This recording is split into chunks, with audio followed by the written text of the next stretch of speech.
Hello. Hello. Dunleary. Hello, Dunleary. This is a thrilling one for me personally.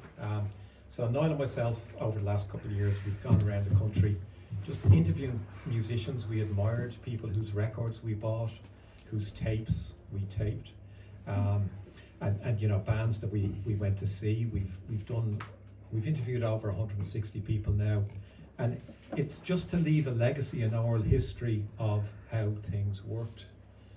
DIY, people signed to major labels, and we thought, let's do one in Dunleary, because we generally did them in pubs, and we thought, why are we trying to get people to go to pubs in Dublin when they're nice local places? So Neil has been incredibly gracious and has become a friend at this stage, because we're always annoying him. So thanks very much to Neil. Going by,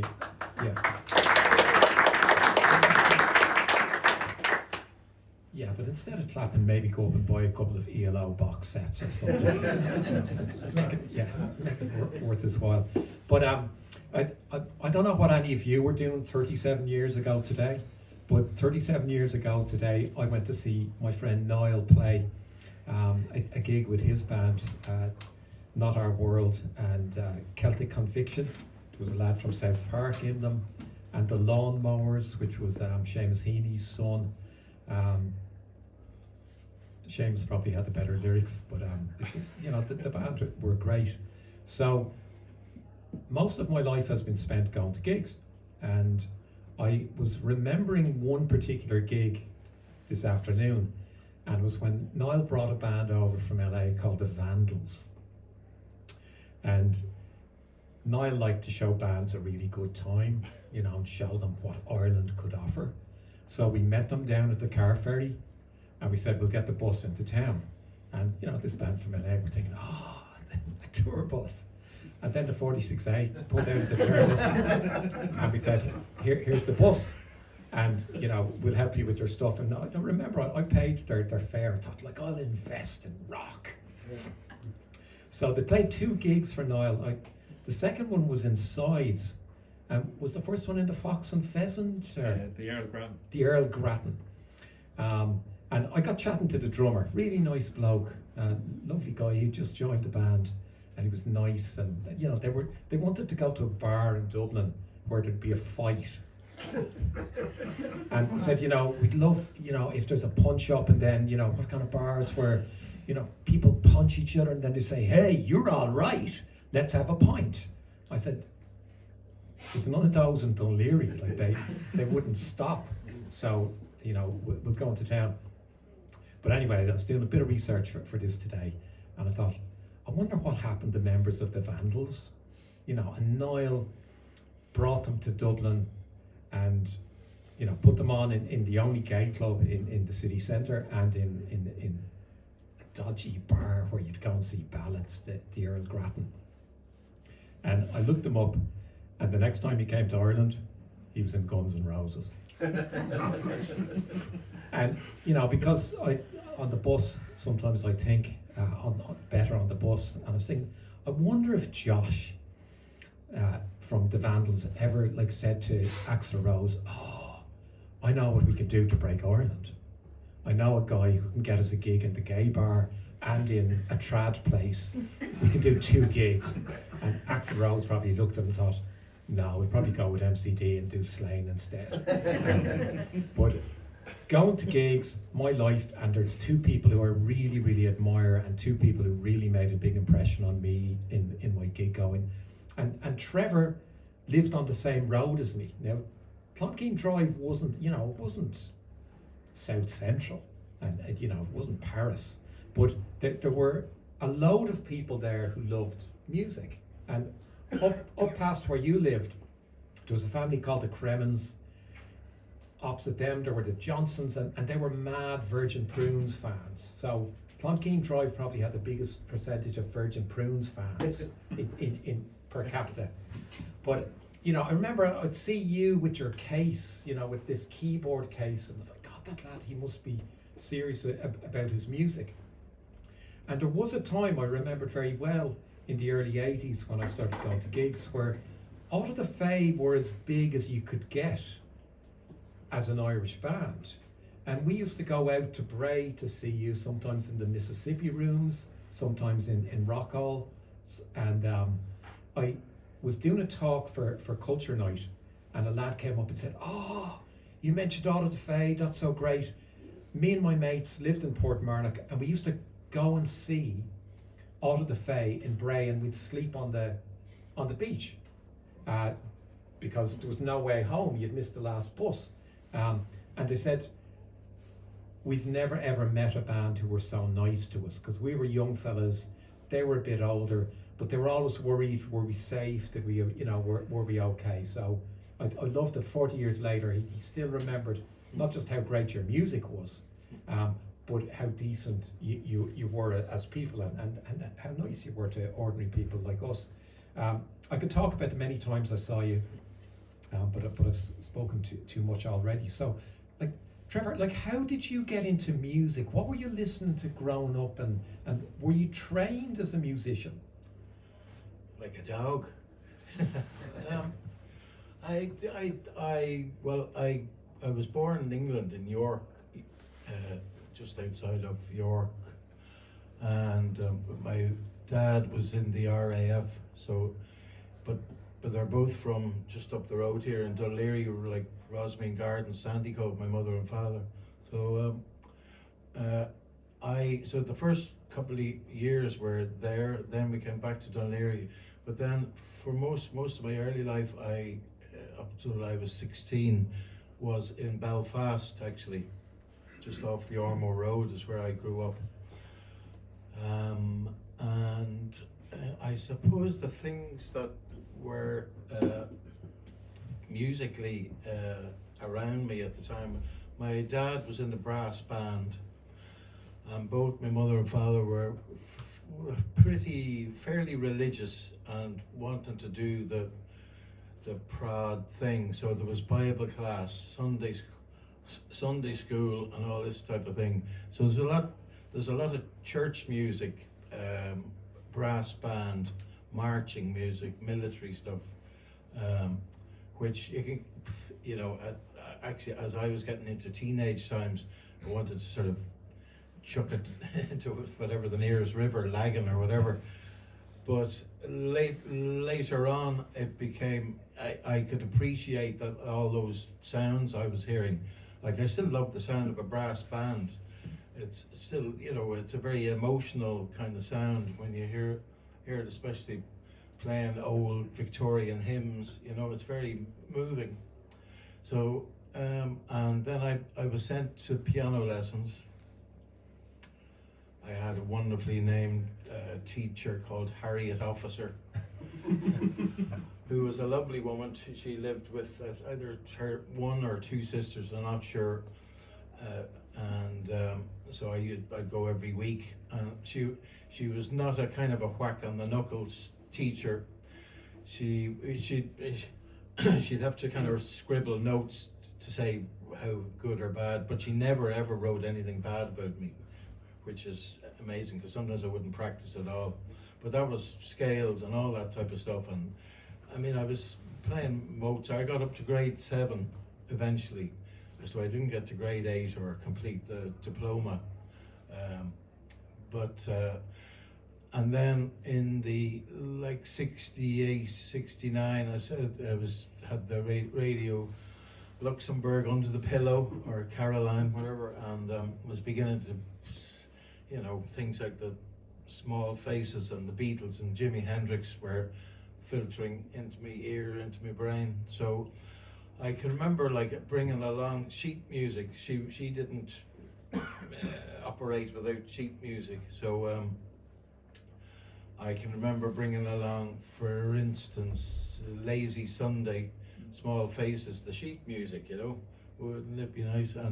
And she taught, she actually went through it. Here, this is this, and a lot of the times the sheet music was pretty good, and what's the word? The chords that they gave you were quite accurate to what was actually on the record. So there was all these amazing, like, now this was very different from Mozart and stuff, but in a certain way, you know, you'd say not that sort of vaudeville thing that the Beatles kind of went down into. So it wasn't so, even though it had a trippy acid thing going on, but in a certain way it wasn't that different from you know, brass band, Victorian stuff. I had my uncle Billy, he played the clarinet in the Jazz Coasters. They had residency in the Merrion Inn for years and years. So that was another bit that was going in. Oscar Peterson, he was Errol Garner, all those Dixieland and more straight ahead kind of jazz, you know, which was very popular here at the time. You know, people like Rock Fox and all that. So, and you know, I'd go along and eventually go along and see them, appreciate it a bit more. So all of that was kind of swimming around. And then I remember going to see Jethro Tull. I don't know how I managed to get a ticket because I was only 16, you know. Stand Up was the album they had, and they played in the Ulster Hall. And that I went, I got a ticket like off on my own to go, and I still can't really figure out how did that happen. Where did they get the money? Why? How? Well, so, but that I know that made a big impression on me. And then with all the troubles were brewing, you know, so that I had to living through going to school, being stopped at turnstiles with get your bag searched on the bus going home, soldiers, you know. So, and my dad was getting quite a bit of hassle.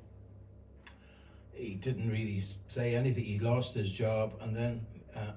And also he's a bit outspoken in the brass band. Was Protestant, very Protestant thing. So they started bringing in this particular band, bringing Catholics into the band, and then girls, even worse possibly. But so we got into a lot of trouble for they weren't sticking to the Orange Order old style kind of thing. And anyway, him losing his job, so he got an offer to go back to Dunleary, and that's how I kind of ended up only up the road here. And what age were you when you moved from Belfast? 16. Okay, so you're young, and was there a piano in your home? Oh yeah. No, okay. yeah. That's what the scales were on. Yeah. So you were able to practice at home. You had this interest. You're pulling on the hymns and, you know, the melodies of those. You know, the Beatles were listening to that stuff. The Faces, Jethro Tull were coming from that. So you're absorbing all this music, and then you're finding this youth culture as well with Jethro Tull, and then you come to Clonkeen Drive. Yep. So I had a couple of years in school down here. Then I made an attempt at going to Bolton Street to be a geo surveyor. Didn't work out. And that's then sort of the music gradually overcame that, and that's when I started meeting different people, you know, other musicians, like-minded people, lots of sitting in smoky rooms, smoking all sorts of stuff, and so from that time then I started, you know, I was going to gigs. I was just trying to remember some of the gigs. I went to see things like Focus, Hawkwind in the Stadium. Was a great place to see bands. There's a bit of the dates are not very good now, a bit cluttered. But and I was playing a bit with Jimmy Slevin. I was playing with another fella, Jack Nairn, actually, who lived down the road in Dean's Grange. He played acoustic guitar, so he was writing his own songs, and that became, you know, you can kind of do this as well. So I kind of wrote a couple of things with him. We as a trio, another guy, Alan Doyle, guitar player, and we did a support to Horslips down in Wexford with me on an acoustic piano and a Wham copycat with the mic going into it, and the two acoustic guitar, and they were not that helpful. So God knows what it sounded like. But that was sort of the beginnings of that sort of thing, and then just gradually meeting other people, you know. People like Garvin Gallagher, who I'm still playing with, you know, 56 years later, you know. So you kind of found your tribe. You found like-minded people who weren't just listening to music, but you know, were able to express themselves and to write songs. Yeah. And you know, where did it evolve from there, Trevor? Like, where did, you know, was there a time where you thought, I want this to be my life, I want to take this seriously, or did it just evolve? It just evolved, and it was kind of easier than getting up early to go to work. And there was a lot of fun, you know, hanging out, playing in bars late at night. Lots of drug taking of all caliber, and then it seemed to be just sort of a natural thing. Oh, we could be in a band, and we could play some stuff together. This is Garvin, a band called Naima, which was actually, that's one of the first sort of things that sort of got a bit serious, jazz rock. When I think of it now, we're doing covers of Chick Corea and John McLaughlin. That's a good Talk about nerve, you know. Yeah. But playing in the Marion Inn. Right. And we got gigs in Trinity and UCD. We were on RTE a couple of times. You know, performed, doing live stuff. But that was kind of when I said, kind of accidentally said, I can make something out of this, and all of the scales started to prove a little bit useful. And I just remember now, like an important gig I went to back then was Lindisfarne were actually top of the bill in the stadium, and the support band were Genesis. And it was the first time that Peter Gabriel ever wore the fox's head and the red dress, if you kind of remember. And I remember at that's probably a turning point, a big one, you know, to say, oh my God. And the classically trained keyboard,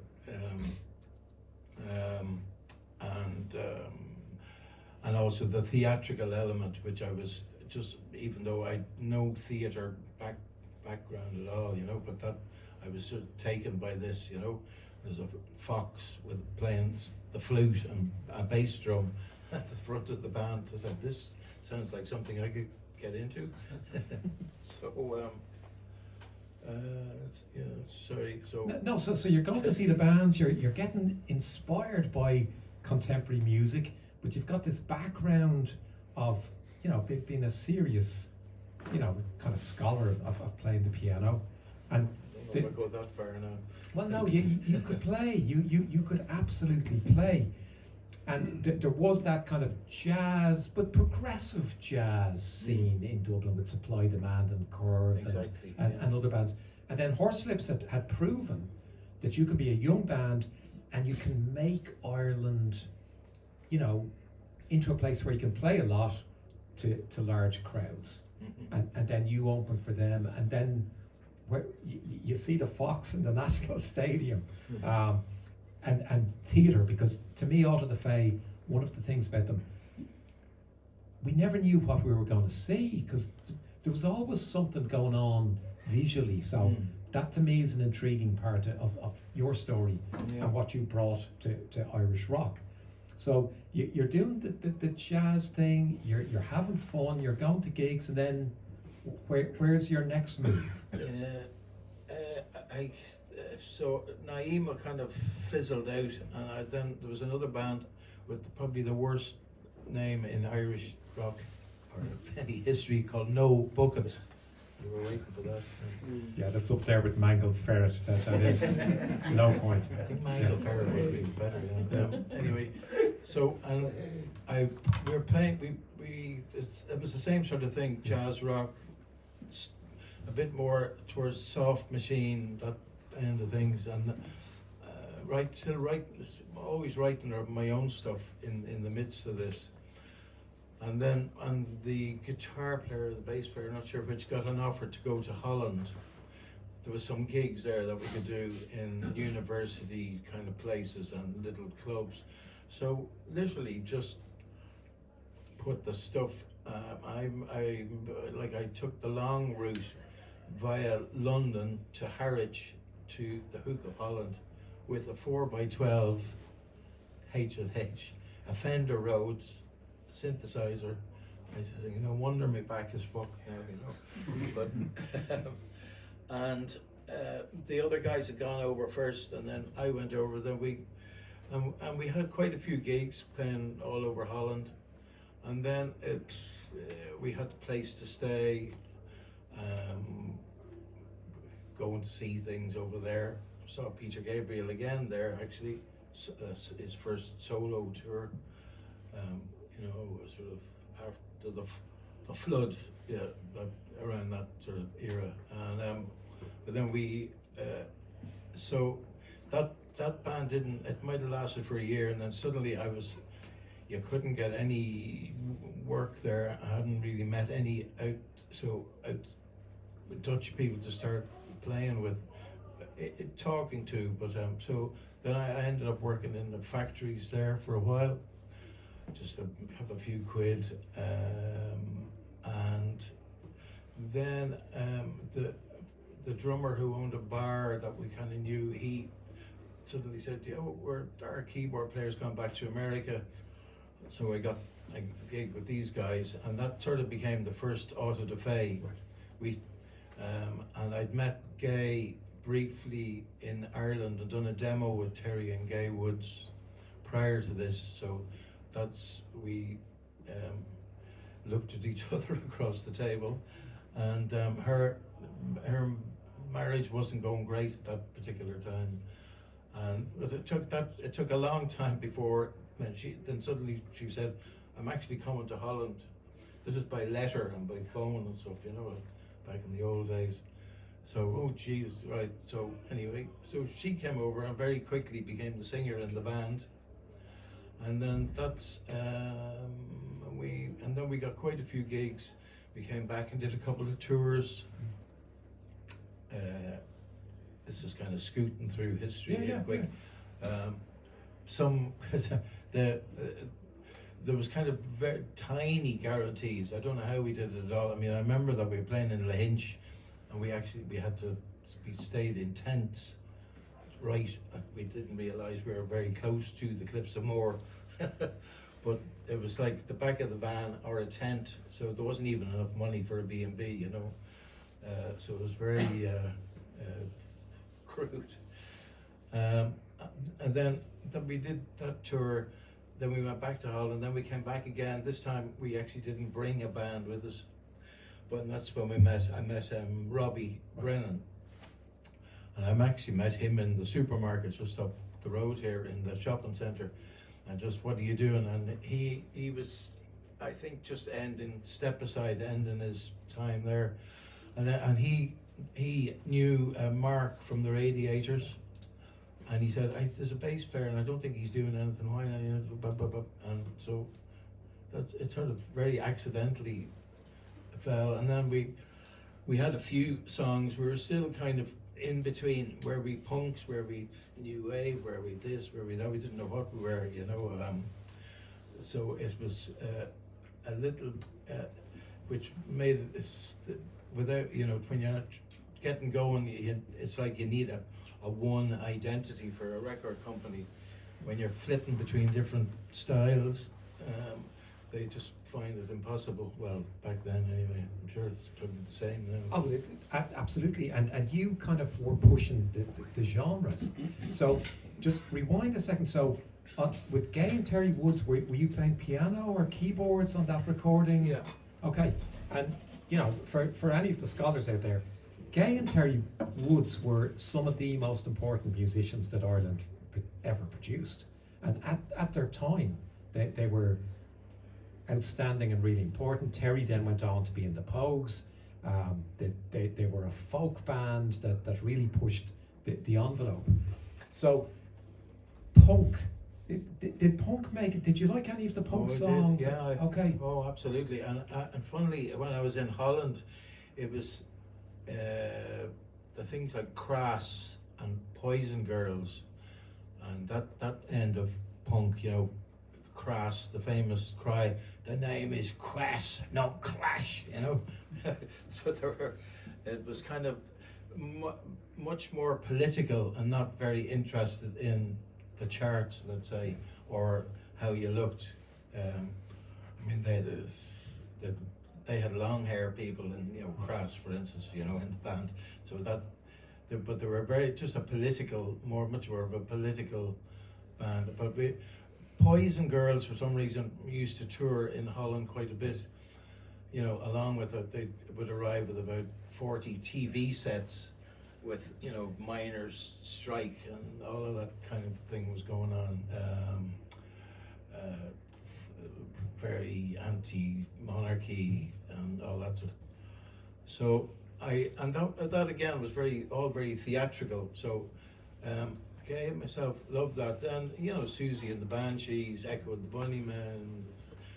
There was quite a few things wherein we went, you know, we would have seen over in Holland, and then when we came back again, these were all in their very early days, you know, so be the end of the 70s.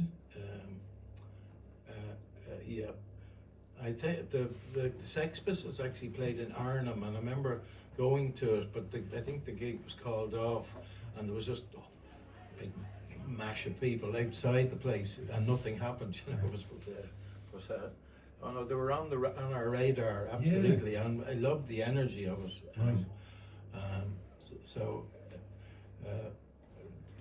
There's always that thing of around that time of where it was almost like would you have to really pretend that you couldn't play so well? Yeah.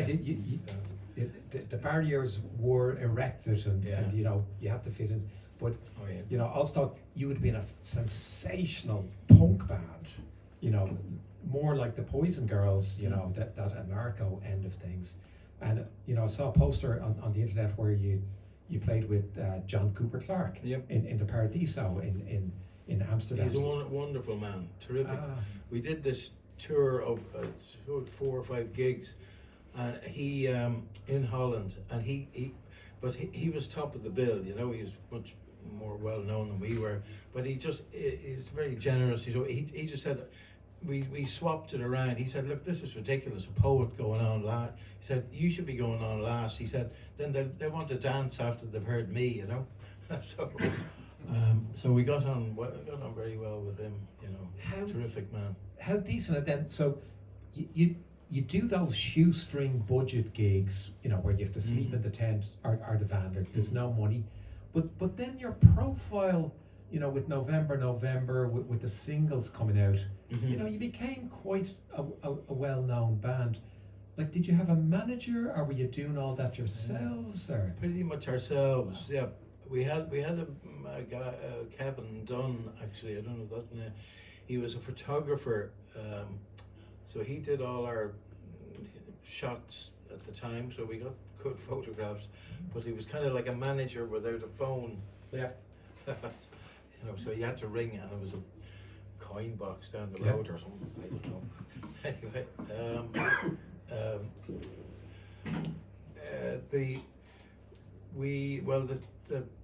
probably the manager wasn't so important as meeting Phil Lynott. Yeah. So and he probably, so if you just back a bit before November. Yeah. So how did you meet Phil Lynott? We were doing a demo in Windmill. Actually Kevin, the manager, he said, I'll pay for it, we'll go in. And we just went in, and Philip was in another room, or he was doing something else, and he knew Robbie, because they both played in Skid Row together. And what are you doing, man? Blah, blah, blah, blah. And come in and have a let's go. Oh, Jesus, gay. How are you? Because they lived in the same place over in London. There was a couple of houses that people, musicians, Gary Moore and Brush, Strangely Strange, they were all kind of in a bit of a mush at the time, and so Philip knew, he knew the two of them, and then that sounds good, and then so he actually tried to produce what we'd started as an attempt at a couple of singles, but the demos they sort of stayed demos, and he couldn't do anything more with them. Then we got a gig to do. We had to do a backing track or two for RTE when they paid for you to do a backing track. So we got a few hours in Westland or Lombard actually, as it was, and so we went in there to do these backing tracks, and Philip just came in and then said, "Have you anything else?" So we have these songs we're playing live November. Okay, give it a go. And so we put it down in about 3 hours. So kind of RTE in a strange way paid for it, and then mixed it, and then he got his plugger. But they had pluggers. I don't know if they still have them. So this guy called Harry Barter was in England, and he had this guy I know, Harry Barter. He'll definitely get this record played. So that's just a kind of that's how that little avenue opened up for us. Fantastic. And then he sort of became our manager, this Harry Barter fella, for a while. Yeah. And you got played on the BBC. You got great airplay on RTE when RTE2 came in. That the Pirates would have supported you. Hot Press were good to you. Ish. Okay. No. Great. Okay. They could have been a lot better. Okay, and that's good to know, because we were just reading it, and that's important actually, and really good to get on the record. And then you started getting gigs like 1982. I remember you at the Trinity Ball. Pretty much headlining. You were that well known. Did you have a booking agent, or was? MCD. Okay. Before it was MCD, I think. Well, no, actually it was MCD, but Dennis was doing it himself. Yeah. This is before he went on to own the world. Large things. Yeah. But, so Dennis Desmond, formed a partnership with the other Eamon McCann from the north, and is now one of the most important players in the industry.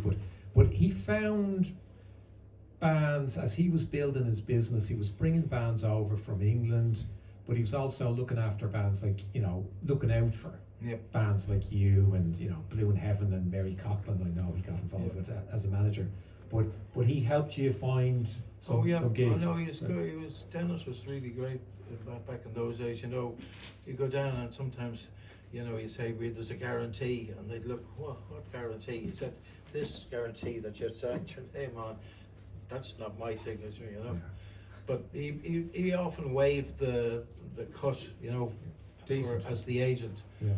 I just said, well, we won't go back there again, But I mean, we're in a mixture of playing in. There was a lot of hotel gigs with discos and chicken and chips, as well as.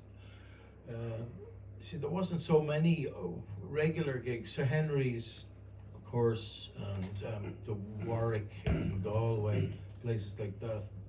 But there was the touring thing probably was more. There was more hotels. Maybe Waterford, the Showboat. We had down the East Coast was our biggest fan club, and actually a lot of punks used to come to see us in those days.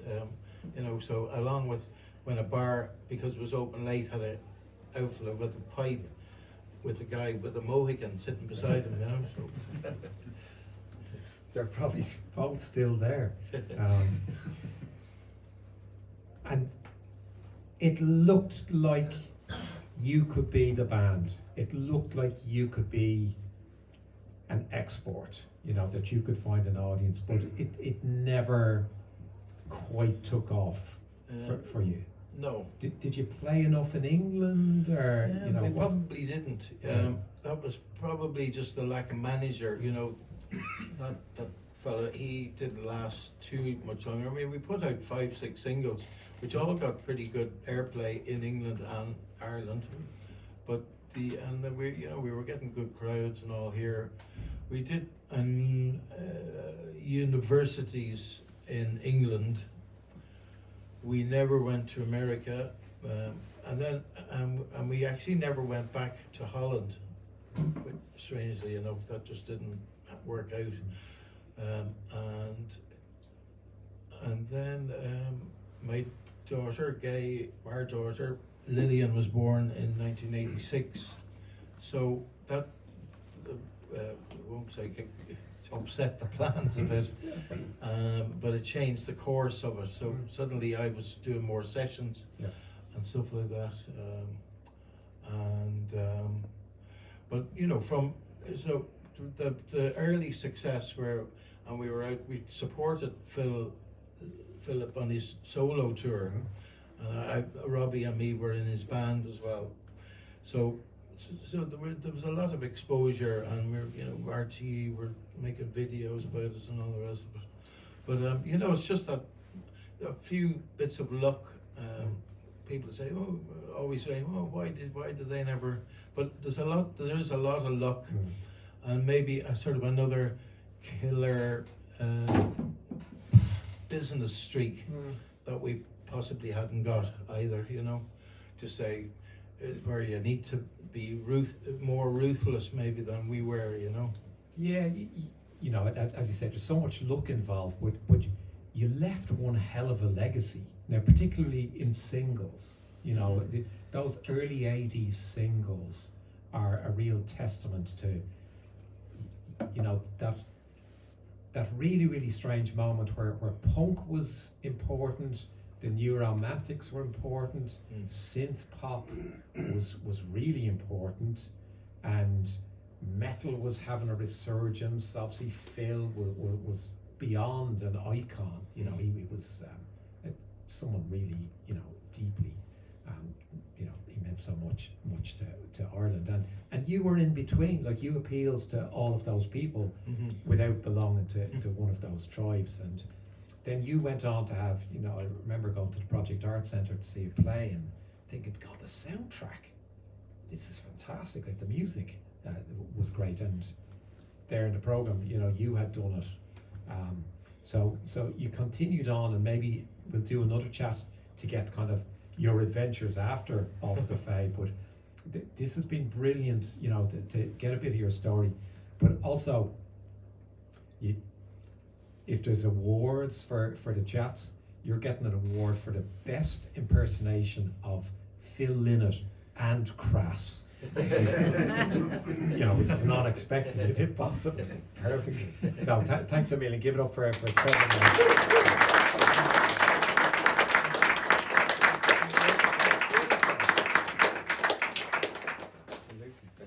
So we'll take a 5-minute break if you want to go up and kill a few elves or